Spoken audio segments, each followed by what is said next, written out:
Hello and welcome to the Formbook, looking ahead to the 2025 Cheltenham Festival. I'm going to be joined by Dan Overall to look ahead to 5 of our best bets for the meeting. So without further ado, let's get stuck in.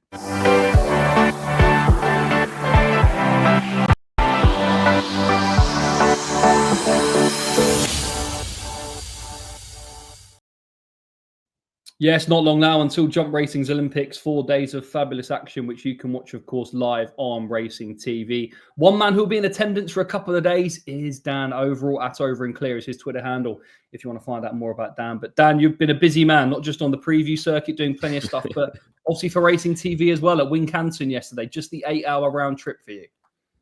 Oh, yeah, very nice. Back at 10:30 in the evening, then hop back on to do a bit more Cheltenham talk. But look, this time of year, you have to just enjoy it, embrace the ride, getting to the confirmation stages. As you say, busy time of year, but we're so close to the best week in racing. Yeah, not long now. In terms of just looking ahead to the action, first off, a bit of housekeeping. Racing TV, we've got the lots. Every race, every day, and we're live on air from 10 a.m. Join Lydia, Nick, Gary O'Brien, and the rest of the Racing TV crew to enjoy all the action. So if you want to get involved, make sure you sign up to Racing TV now to watch all the action. And of course, you're watching this on YouTube, and next week we'll be streaming the first hour of Mark Your Card live on YouTube every day, along with, of course, the usual highlights that we'll show after racing. One other bit of housekeeping is Race IQ. I'm sure you might have heard of it by now. You can claim your 3 Race IQ Cheltenham Festival preview pack by heading to the racingtv.com website /Race IQ Cheltenham Festival. Plenty of interesting insight in there, looking at like jump index, finishing speed percentage, or some of the key horses running. So it's definitely worth downloading that pack. I think over 2,500 have already been downloaded to look ahead to all 12 Grade 1 races at the Cheltenham Festival. And of course, Race IQ is now also being utilised on the website. So make sure you take a look at that. Anyway, we're going to fly through this. 5 horses each. We agree on 1 as well, which I think is always a positive. But let's start. I'm going to have a look first at my main selection on the Wednesday, and that's the New Lion. He, of course, runs in the Turner's Novices Hurdle, 1:20 p.m. on Wednesday, the opening event on day 2. And look, I think he's got stacks in his favour here. I think the drying ground is going to be a big help to him. But I think more for me has been the comments from Dan Skelton recently. Now, if you've been enjoying our YouTube channel, Dan was, of course, a guest on the Ladbrokes Cheltenham preview show, but he also did a stable tour. And I thought his comments were quite telling. He suggested that they haven't had a horse like him yet. He hasn't trained a horse like him. They think he's special. They think he might be out of the ordinary. And look, he was ridiculously impressive when powering clear to win the Challow last time out in second gear. He still registered a finishing speed percentage of 103%. Surely that would have been higher if Skelton had pushed the button. And I just think with the ground drying out, Final Demand, will he run here? We don't know for certain. I think he might still have a few too many gears for him anyway. So for me, I think the New Lion in the Turner's Novices Hurdle makes plenty of appeal. Dan, I think you're going to be next up for your first selection. Take it away. And from one JP McManus horse to another one, a slightly different profile, and Comfort Zone in the Coral Cup. And I'll be mainly sticking to the handicaps for this video. Look, I think he's got the potential to shorten significantly in the betting still. He's a Grade 2 juvenile, heard the winner on the new course a couple of seasons ago. Very solid handicap form to his name. He was a narrow third at Galway in a race won by the Wall Park. Obviously now Stayers hurdle contender. Beacon Edge was 4th, won the West Yorkshire hurdle. Won a big flat handicap as well. And we last saw him here at Leopardstown, where he eventually finished 3rd. Didn't necessarily get the run of the race this day. After the second last, he was checked, had to switch wide, had to switch back to the inside. I don't think he was getting to the winner, but the winner had basically dictated the race from the front. So again, I think you can mark that up. And he's been shaping like he's got one of these big intermediate handicap hurdles in him. I think his mark 137, based on what we've seen, does not contain the limit of his potential just yet. And I was happy to see Kopek de May not confirmed for this race. Looks like he's going to the Martin Pipe. So I think he'll be the main Irish JP McManus hopeful in this race. So hopefully Mark Walsh will be aboard, and I think he has a very good each-way chance at a decent price. So that's Comfort Zone for Dan in the Coral Cup. And just a reminder, that's the 2:40 p.m. on Wednesday. Currently, I think a best price 16-1. Next up is another selection from Dan. He's going to have a look at the cross country. Take it away, Dan. And I'll be hoping for a very good Wednesday for Joseph O'Brien, because Busselton is a horse I've had a long-term view on as being quite a strong fancy for this race. Look, Joseph Ryan, an excellent target trainer. We probably traditionally associate this race with Gordon Elliott, but I'd say Joseph's gone down the Gordon Elliott style preparation for this race for Busselton. Two very eye-catching races over course and distance, got that experience in, which is absolutely crucial, shaped perfectly well on both occasions, and maybe went a bit under the radar for a while because he was kind of in a cluster with a bunch of others who maybe were looking to a view for March. Then ran in the Boyne Hurdle, which you'll see here, and to me, shaped as well as you'd hope to do so. I mean, I don't think this was anything more than a prep run for the cross country in March. Like, he showed plenty of enthusiasm, which is what I was mainly looking to see there. And it did just that, tired late on, but that's perfectly understandable. He'll be getting a lot of weight from some of the principals at the head of the betting. He's actually one of the few horses that you can say actually has a lower mark than he does in Ireland. That doesn't happen very often. It's below his last winning chase mark. And interestingly, if you look at his last two wins over any code, they both came with the reapplication of headgear. And all three starts this season, the headgear's been left off. I imagine the blinkers will go back on and maybe a different form of headgear. But either way, I'd expect that to spark some improvement. He's well handicapped, will get a nice low weight. I think he's got a very good chance in the cross country. Okay, that's Busselton 320, and you just saw there about an 8-1 chance at the moment for that contest. Now, this one's pretty simple because we agree on one, which is always dangerous. Liberty Hunter here in the Grand Annual. Now, he's a horse I've long admired. I think he's open to stacks more improvement. He was second in the race last year. Good second again, I thought, to Master Chewy at Newbury last time out. But principally, I just like his form at Cheltenham. He seems a bit of a penchant for the course. He's got a decent record, and he was impressive on this occasion. Now, off that mark of 151, I just think there's a bit more scope for improvement. He came up against the very well handicapped Unexpected Party last year. And I think he's a pretty big danger. Gavin Cromwell's got some interesting runners, the King of PRS, my mate Mozzie, etc. I just think he's a horse on the up. I think they'll decide to go here, maybe Dan or no more than me, instead of the Champion Chase, just with the drying ground. So I thought Liberty Hunter, I think he's 10-1 currently, around the 9-10-1 mark. He made a pill in the Grand Annual. Dan, I don't know about you. What do you think? Yeah, I think you mentioned the slight caveat is that they could still go to the Champion Chase, but I think the news that it looks like JPR1 is going to run in the Grand Annual as well, that might be the final thing that sways him towards this race, because it means he won't carry top weight. JPR1 off 156, Liberty Hunter 151. And like you, I just think he's the class angle in the race. And for all that people will say he was beaten last time in this race by Unexpected Party and is worse off with him at the weights, he came into this race as a novice with only 3 starts over fences. And traditionally, novices have struggled in the Grand Annual. But horses going back to the Grand Annual have a very good record. So for all that he's worse off and 12 pounds higher, I think he's just an improved horse. His 3 starts since have all been improved efforts. Another career best, I thought, in the Game Spirit last time out. And you look at JPR1, I think JPR1's 7 lengths behind him that day at Newbury. He only is £1 worse off for meeting him there. So he looks very well handicapped. I thought he was generous to the handicapper to leave him alone after that run behind Master Chewy. He's a class angle. I don't necessarily see many of the others in behind as much of a danger. I think they're mainly exposed handicappers in behind, whereas he's the one on the up. He's a class angle. And if he runs here, I think he's got an outstanding chance. Right, that's Dan's thoughts on Liberty Hunter. We're in agreement on that horse. Next up, I think it's going to be me. And look, I think if you're looking for one of the bankers, there's 2 coming up here on the Thursday. First up, I do think 6.5 has got leading claims in that contest. Now, on road to Cheltenham earlier this week, there was a bit of an analysis in terms of the mares, novice, and winners of the race. Horses who've come from the flat. I think Concertista was a winner back in 2016. And then horses who've had experience under rules in a bumper, for example. She's interesting because obviously she's got that flat speed. Running Iris is Rich, and she was impressive, I thought, on this occasion when powering clear on her hurdling debut at Ferryhouse. I think she kept on in good style. I think with that in mind, there could be a fair bit more to come from her. In terms of the form, the second Qualimeter has let the form down quite badly, I would say. Expensive purchase and hasn't really gone on, but look, 6.5 could do no more here. And this is an interesting race in terms of you can get the odd surprise result, but she's been campaigned with this in mind. I don't fancy Maureen on drying ground. I think that will suit 6.5. And Keith Donoghue, when I spoke to him at a Gavin Cromwell stable tour earlier this year, what's the one horse you're most looking forward to riding at this year's Cheltenham Festival? And his reply was 6.5. So for me, I'm hopeful that she can go well in the mare's Novice.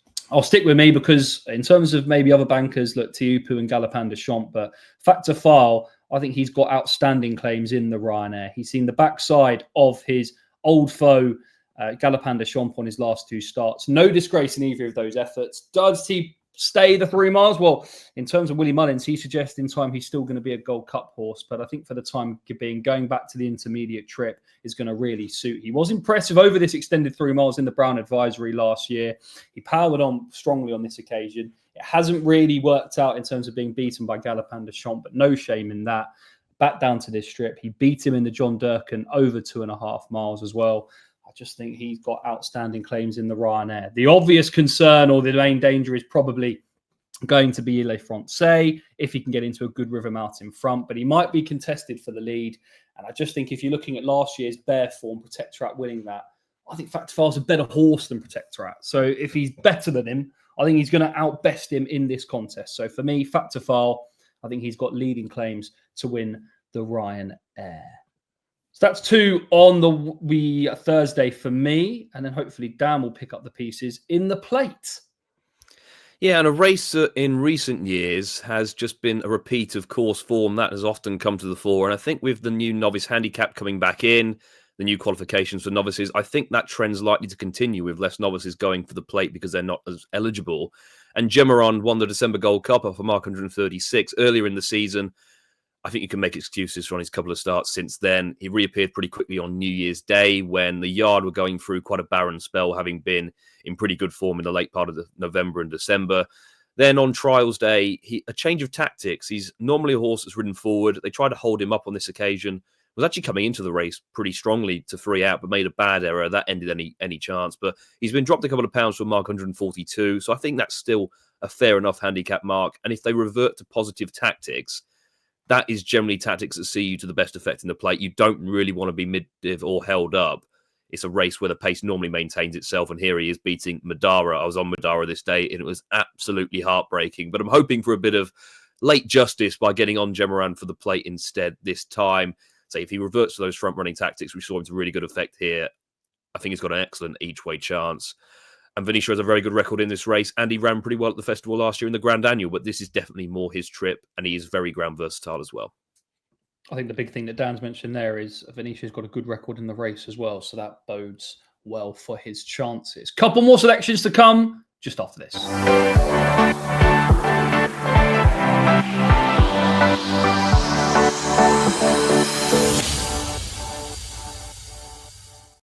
Yes, welcome back to the Formbook. So a couple more selections to come. It is back to Dan, who I'm hopeful he would have already been on the score sheet by this point, Gavin Cromwell. But you also like a Gavin Cromwell trained in, mate. And just a brief word, Dan. He's got a pretty good squad, you'd have to say, this year. Chances in a lot of races and a lot of single-figure odd chances, if you know what I mean. He does, and I think I'd have him and Joseph in a similar bracket in that they're probably numbers they bring over aren't massive, especially in comparison to the likes of Willie and Gordon, but the ones they bring over generally all have very good chances, or at least excellent each-way chances. They're always worth keeping an eye on Gavin Cromwell, because he really has now sprung on as one of the major trainers in Ireland. So his runners always have to be respected and has a great record coming over to these shores. And yeah, man, in the Kim Muir is one for me who I still think has another big handicap in him. He was a leading fancy for this race last year when he won the Haydock Grand National Trial.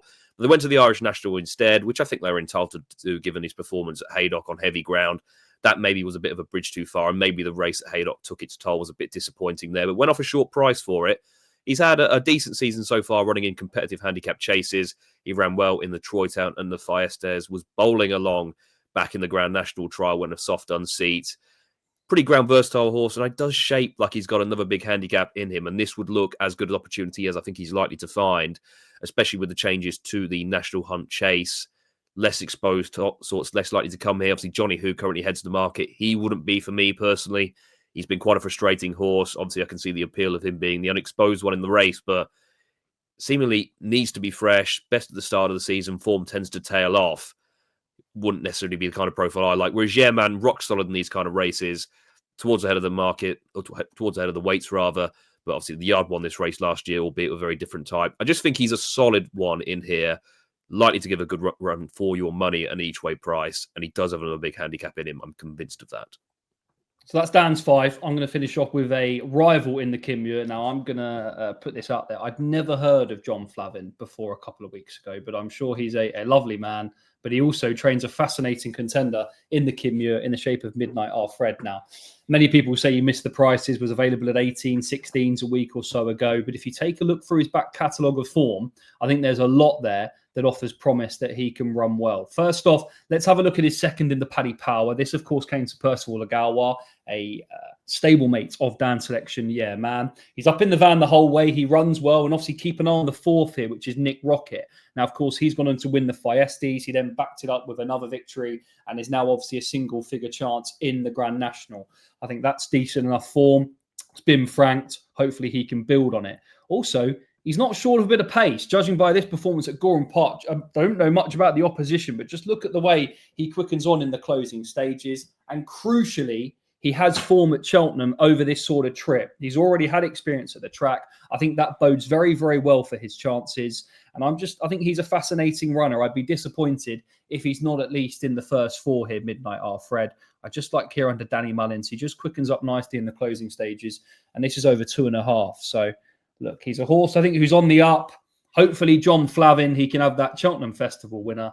And Midnight Our Fred at around the, I think, 8-1 mark now makes appeal in that contest there in the Muir.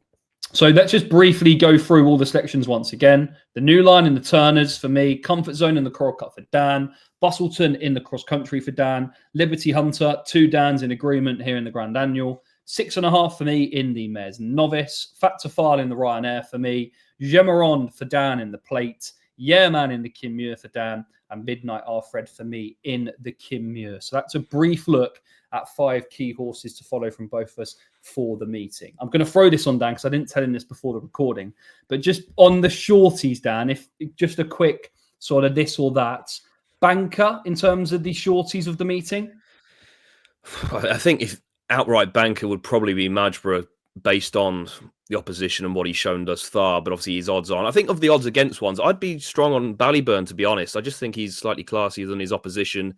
So you look at those and rival him, I think they're more traditional out-and-out stayers. And if this develops into a bit of a small field affair, which it looks likely to do based on the confirmation stage, it might well turn into a bit of a test of speed like we saw with Fatter Files Brown Advisory. If so, I think that suits Ballyburn down to the ground, bred to stay further.